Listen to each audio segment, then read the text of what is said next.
Now you're the third generation of the Scindia family. First your grandfather, then your father, now you taking over the reins. What do you want to say? I think for me it's not only a moment where it's an immense amount of responsibility that I've taken up and I've been given. It's also a moment where it's a highly emotional position for me. It's a position my grandfather held and created a lot of impact in terms of nurturing talent, spotting talent, and giving them the opportunity. It's a position where my father played a huge role in creating processes and professionalizing cricket administration in MPCA. So for me, combining those two and adding more value to what my grandfather and father has done is immense pressure and immense responsibility. But for me, it's also exciting. I think it's exciting because being young, you come with fresh ideas, and especially because India today is a very young country. We are 60 to 70% of our population is under the age of 35. So coming in with that mentality and having a balanced team, with different kinds of experience and exposure, I think will add a lot of change and a lot of impact to MPCA in the way it functions, in the way it works, and in the opportunity that it provides to young talent. Talking about the MPCA, the recent years, the yesteryears have been really good. Yes. When it comes to Yes. cricket. Yes. Your brainchild, as they say, as they call it, the Madhya Pradesh T20 League also has done well. Madhya Pradesh is producing a lot of international cricketers as well. So what's the next step? To how to elevate things, because last year we saw a new stadium also being inaugurated in Gwalior, another one after Indore, and then after Captain Roop Singh, of course, we go Yes. for the very famous Yes. reasons. Yes. So how are you taking the game up from here? I'd say, like you've pointed out, I think MPCA is already at a very good level. It's not like we're at a very bad level of cricket organization. So to take it to the next level is something that puts a lot of pressure on you, right? Because when something's already moving so well, how do you make it better? But the areas of focus for me are primarily going to be in pushing and promoting district level cricket. You have a very good example in Indore and maybe even Gwalior, where club competitions between districts are very omnipresent.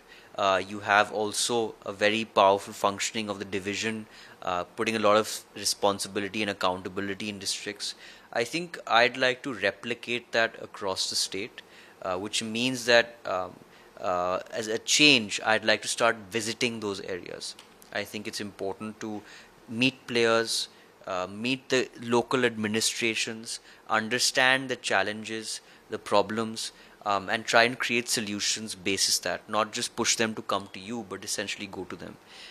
So that's going to be step one of the whole action plan. And essentially yesterday and today, where we're building out a roadmap on who's going to visit which areas and come back with a presentation on what are the exact issues and what are the remedies we can come up with. The second, of course, is providing more and more opportunities to young cricketers. I think that we have to now, we're at a stage where we really need to push more young talent and give them opportunities. We've seen examples of 13 to 15-year-old kids playing in IPL and really performing very well. And I don't see a reason why the same cannot be replicated in Madhya Pradesh. The third is to push women's cricket. I think that we've brought it to a decent level where we won last year's Women's Cup as well. But now the intention is to provide more access and opportunity to them through MPL as well. So we're opening 3 more teams this year to provide a stronger talent pool. The fourth is, and last is, to create better cricketing infrastructure on local level.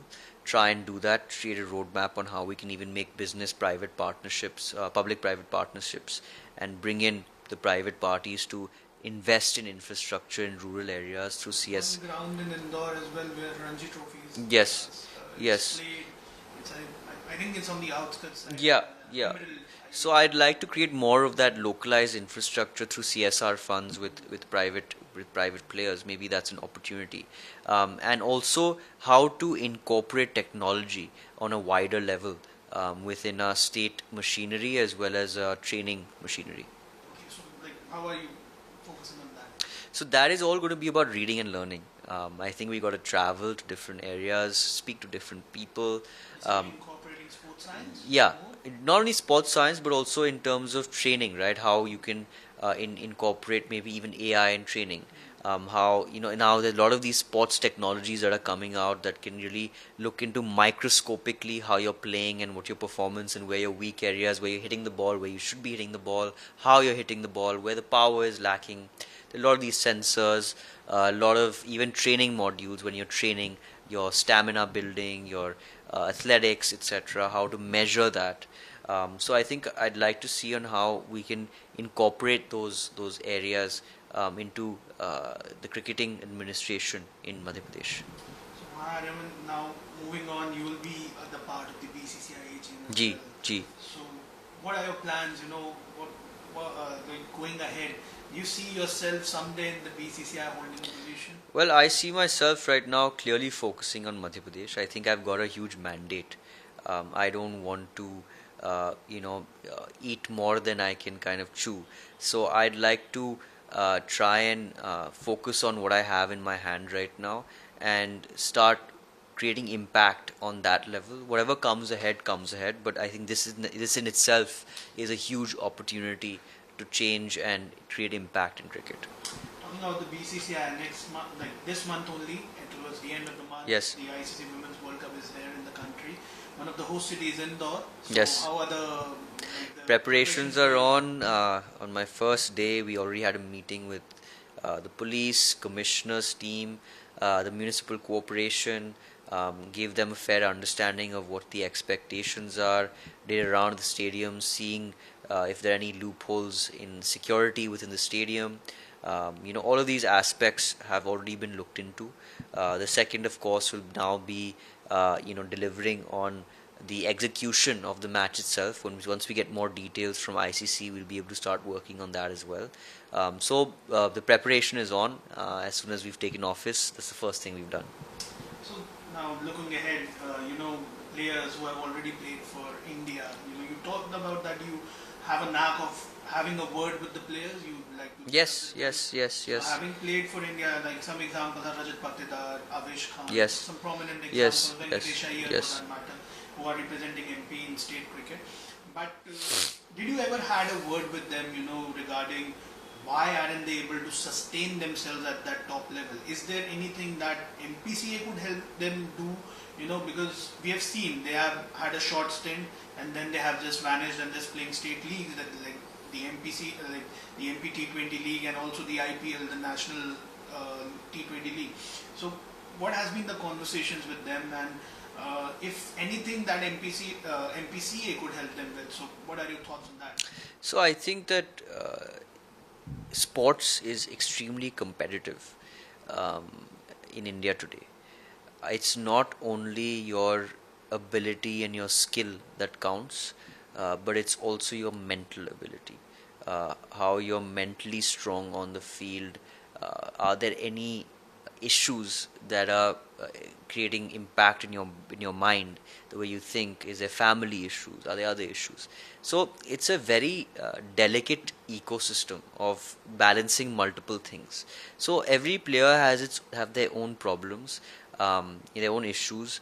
I think it's important to provide a support system. Since they are from Madhya Pradesh, it's important for us to provide them a support system where they are able to pick up a call, talk to us, vent, and maybe we can guide them and mentor them in some way or the other.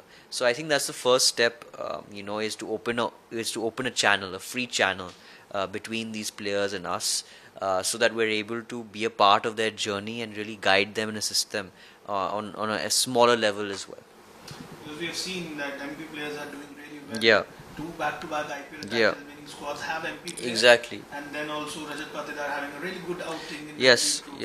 yes. So, like, if this culture grows, like, what will be your say in this? Like, you will be directly communicating, or will you? Yeah. I definitely would be directly communicating. I think as time goes by, my plan also is to have interactions and calls with all the players, of different groups, different categories, different formats. Have a lot of engagement with them to try and understand challenges that they are facing or what things are going well as well. It's always good to talk about what's not going well, but it's even more important to understand what's going well so as to make sure that it's consistently going well. So I want to keep that channel very open and direct and have as many interactions as possible with them. So, like going ahead, you have taken, you are the helm of MPCA. Yes. Is there any advice that Maharajaji gave you, like what could your grandfather would have given him? Yeah. And he talks about that, like coming holding such a position, key position now in the state. Yeah. So, what do you want to say? I think that my father has been, a very strong guiding force in terms of advice, especially in the cricket administrative side. And his values are very clear here. Is that A, never be biased. B, always when you're making a decision, even though you're the president of the association, it's very important to take your team along with you. Never take any decisions on your own. Even if you think otherwise, you ensure that you consult each and every person from the team. The second is always stand behind what and who is right. No matter who is in front of you, whatever the challenge is, back the person that you believe in right till the end, and back the decision that you believe that is right till the end. So these are the areas where he's kind of focused on. The other area is always ensure that there is no conflict of interest with anyone. Ensure that people who you are bringing into administrative posts are clear people who just have a passion for cricket and driving impact, not any monetary, commercial aspect to it. So these are the key areas that he's kind of told me to keep in mind, and it's always very strong advice from him. One last word, one last thing that I want to ask. India is playing the Asia Cup now. What are your expectations? Any wishes for the team before the game? Absolutely. I mean, I wish them all the best, and I wish that all of us support our team as much as possible. It always creates an impact when there are a large amount of people following us and giving us good wishes and pumping us up on the field. It gives us more energy to fight the opponent. So yeah, I think I wish them all the best. That has garnered a lot of criticism, but what do you want to say about that game? I think that as a sportsman, you bring out that full force and that full energy and that full anger on the field, and that's why I said, it's very important that we support our team in these matches like we've supported our armed forces. We have to imagine also that these guys, to a certain degree, are our armed forces on the field. So, you got to support them, got to push them, and ensure that they beat the hell out of any other team that opposes us.